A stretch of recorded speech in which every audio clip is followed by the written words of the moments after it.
แต่ละมือแต่ละเว้นควรนึกถึงความจริงอันเป็นสุดท้ายของชีวิตนี่เด้อคือความตายนั่นแหละแล้วก็ทำความเข้าใจกับความตายแล้วก็ยอมรับมันให้ได้ยอมรับให้เจ้าของนี่แหละเขาเห็นผู้อื่นตายเขาอาจจะเป็นธรรมดาที่บ่แม่นญาติที่บ่แม่นคนผูกพันที่บ่แม่นคนที่มีบุญคุณต่อกันที่บ่แม่นคนที่บ่ได้เคารพต่อกันเขาเห็นเขาตายเขาอาจจะธรรมดาแต่ว่าคนที่เขาผูกพันคนที่เขาเคารพรักเขาสิเสียใจนั่นคือเขาบ่เข้าถึงความจริงว่าทุกคนเกิดมาต้องตายหรือธรรมชาติมีความเกิดขึ้นแบบนี้แหละครับต้องมีความตายเป็นธรรมดาคนเฮามันบ่จากกันเป็นมันก็จากกันตายอยู่แล้วล่ะแต่จังว่าทำความเข้าใจให้มันถึงเข้าไปในความรู้สึกเลยแล้วก็ยอมรับกับมันจังว่ามันจึงสิบ่ได้โศกเศร้าและเสียใจความโศกเศร้าความเสียใจเกิดขึ้นจากความอาลัยอาวรณ์มีสองอย่างถ้าสิว่าความผูกพันของคนผูกพันในฐานะที่พอใจผูกพันในฐานะที่ไม่พอใจก็มีเด้อโลกนี้เป็นของคู่กันอยู่แล้วผูกพันในฐานะที่ไม่พอใจโกรธเกลียดกันไว้ถ้าสู้ว่าเขาตายดีใจสมน้ำหน้าเหียดมั่นอดสว่าตายนะแม่นี่เห็นบ่ล่ะอย่าคิดว่าบ่ผูกพันเด้อผูกพันในฐานะที่ไม่พอใจความเกลียดผูกพันในฐานะที่พอใจคือความ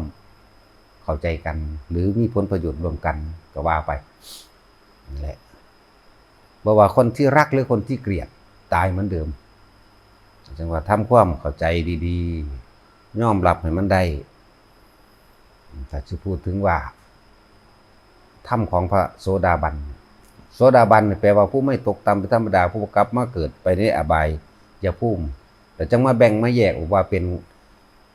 โกลังโกละโสดามั่งสตุขตะปรมะโสดามั่งเอกพิชีมั่งจังมาแยกเอาโสดาบันเบาโดยร่วมโดยคลุ้มเอาไว้แปลว่าผู้ขาดแล้วห่างแล้วจากอบายภูมิบ่เกิดเป็นเดรัจฉานบ่เกิดเป็นสัตว์นรกเปรตและสุรกายนะมีมนุษย์และเทวดาเป็นทางไปเท่านั้นและไม่เกิน7ชาติหมายถึงเกิดอีกไม่เกิน7ชาตินี่เว้าคลุ้มไว้โดยโสดาบันก็จะถึงซึ่งพระนิพพานหลังจากค่อยแบ่งแยกออกมาหรือที่เขาถามเรื่องว่าธรรมของพระโสดาบันละสักกายทิฏฐิใช่ไหมบ่แม่นยอมรับในความตายโสดาบันถ้าว่าละสักกายทิฏฐิมันเป็นอนาคามีเลยละสักกายทิฏฐิทั้งเบิดนั่นนะรูปเวทนาสัญญาสังขารวิญญาณหูเห็นเป็นอนิจจังอนัตตาทั้งเบิดเลยมันบ่ทันได้ปล่อยอารมณ์ตรงนั้นได้เดี๋ยวนี้เลยบอกเอาง่ายๆหรือคนเข้าใจง่ายๆจะไปตีความหมายว่าต้องละสักกายทิฏฐิคำว่าสักกายะยังถือว่าอยู่ด้วยนะสักกายะแต่ว่าธรรมของโสดาบันโดยเบื้องต้นยอมรับความตายว่าตัวเองเกิดมาต้องตายแน่ๆเห็นตามข้อเป็นจริงว่าบุคคลที่รักก็ต้องตายจากเราหรือเราก็ต้องตายจากเขา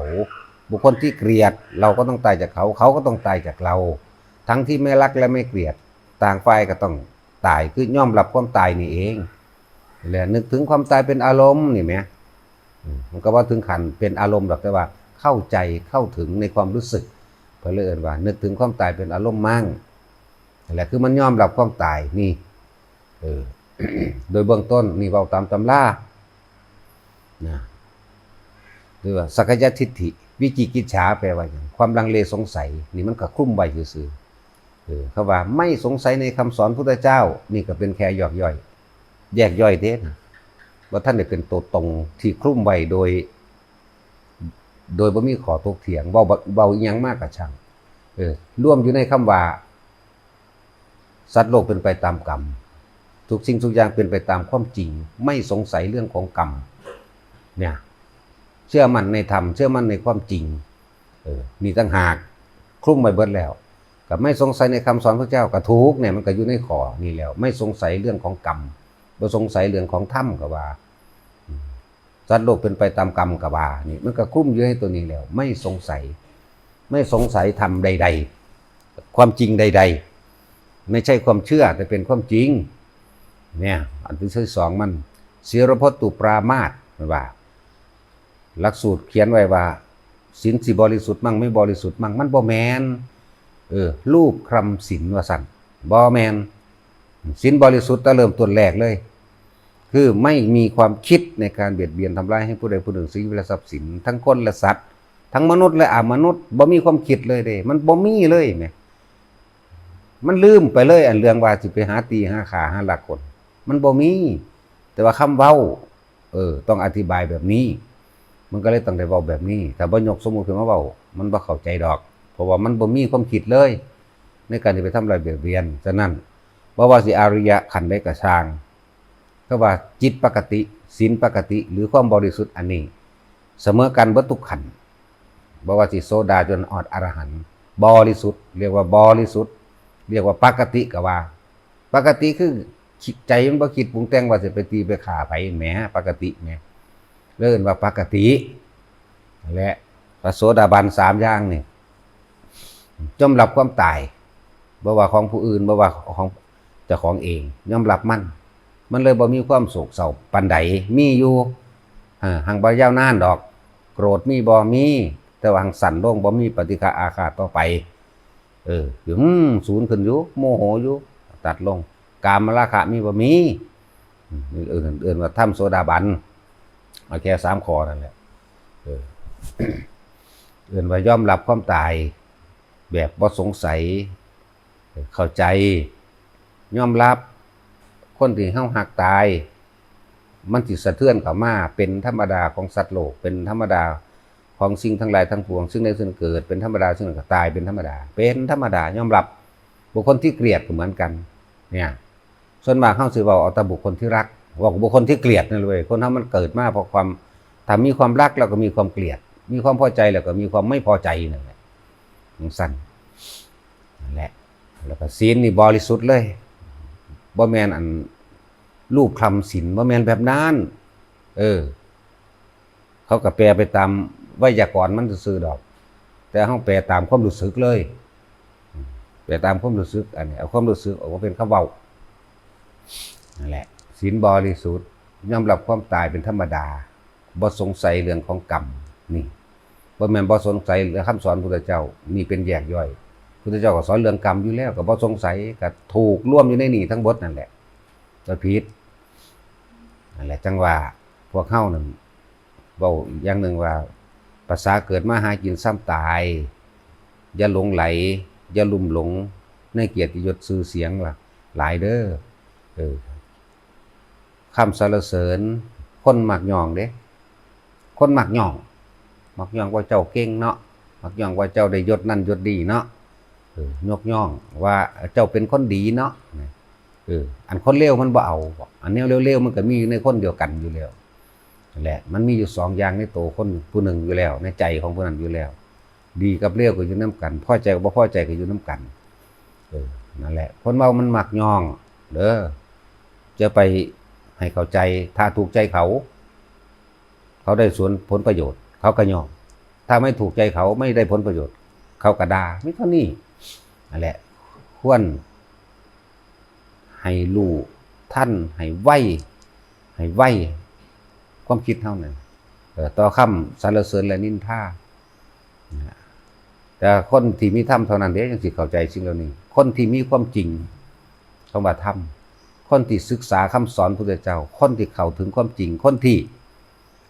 ระลึกนึกตึกตรองในตัวเองอยู่แล้วจึงจะท่านหรือไวความไวของจิตของเฮาความคิดของเฮาท่านต่อคำสรรเสริญและนินทาท่านต่อความได้มาและเสียไปท่านต่อยศแล้วก็เสื่อมยศท่านต่อลาภแล้วก็เสื่อมลาภท่านต่อสุขแล้วก็ทุกข์สุขบ่มีทุกข์บ่มีนี่ให้มันท่านแต่ว่าสุขก็คือพอใจเนี่ยเขาไปยึดแล้วเพราะบ่พอใจแม่นบ่ยึดมันก็ได้มาเพราะมันยึดตัวหนึ่งได้ตัวสองจังว่าพวกเฮาสิมาฝึกหัดปฏิบัติกันอยู่มันละ บ่แม่นมาเอาเพื่อให้ได้เป็นหยังดอก หรือภิกษุนักบวชทั้งหลายนี่บวชเข้ามาแล้วนี่เฮาบ่ได้บวชตามประเพณีโดยงมๆง่ายๆโดยบ่ได้เข้าใจอีหยังมันเด้เฮาเห็นถูกเฮาเห็นความชิงดีชิงเด่นความแกร่งความแย่งเฮาเห็นสาเหตุแห่งถูกคือความอยากได้ดังใจนั่นแหละเฮาเห็นหนทางดับทุกข์เฮาเห็นวิธีที่ดับแล้วเพื่อสิให้เข้าถึงที่สุดคือความดับความเกิดบ่กลับมาเกิดอีกเด้เฮาบ่ได้บวชตามประเพณีเฮาบ่ได้บวชไปตามความเชื่อเฮาบ่ได้บวชไปตามที่เคยสืบต่อกันมาเหมือนกันกับเฮาเคารพนับถือความเชื่อหรือศรัทธาของเฮาบ่ได้ศรัทธาโดยมีผู้ใดผู้หนึ่งพาไหว้เฮาจังไหว้เด้เฮาบ่ได้ไหว้ตามความเชื่อของไผอีกนั่นแหละเฮาไหว้เพราะว่าเฮาเห็นความจริงเฮาเคารพนับถือนี่คือยอมรับคำสอนเพิ่นเป็นจริงเฮายอมรับตรงนี้ต่างหากนี่เฮาจึงเลยเคารพกราบไหว้โดยบ่มีข้อถกเถียงบ่มีข้อขัดแย้งเบิดทั้งหัวใจเฮาเลยนั่นแหละแต่การเคารพกราบไหว้ของเฮามีความนอบน้อมมันออกจากใจเด้ออกจากความจริงออกจากความรู้สึกจริงๆนั่นแหละเพราะแม่นบวชมาว่าสิหาลาภสักการะเด้อกี่ยศชื่อเสียงอิหยังบ่ได้สนใจตรงนั้นบวชมาว่าเพื่อหยังก็คฤหัสถ์เป็นหนทางคับแคบนั่นแหละมันกังวลให้เดี๋ยวก็ญาติมาหาเดี๋ยวก็ทำงานนั้นเดี๋ยวก็ทำงานนี้เดี๋ยวก็ห่วงหนี้ห่วงสินโอ้ยสารพัดหลายอะไรอย่างแล้วผู้ที่ออกมาบวชก็บ่แม่นว่าเฮาบ่มีหยังเฮาถิ่มเบิดแล้วแนวจังซั่นแต่ว่ามันเป็นหยังที่จะมาของเกี่ยวกับเรื่องของโลกดึงให้ใจลงไปในทางต่ำเบิดนั่นแหละแต่จึงพยายามออกมาอยู่ผู้เดียวตัว เพื่อสิสละตราบใดที่ตายังเห็นกับบุคคลที่รู้จักหูยังได้ยินกับเรื่องเล่าต่างๆกับบุคคลที่รู้จักมีแต่เรื่องโลกแหละเป็นส่วนมากแม้ว่าล่ะตาหูจมูกเห็นนั่นนี่แหละดึงลั่งไปเหมือนเดิม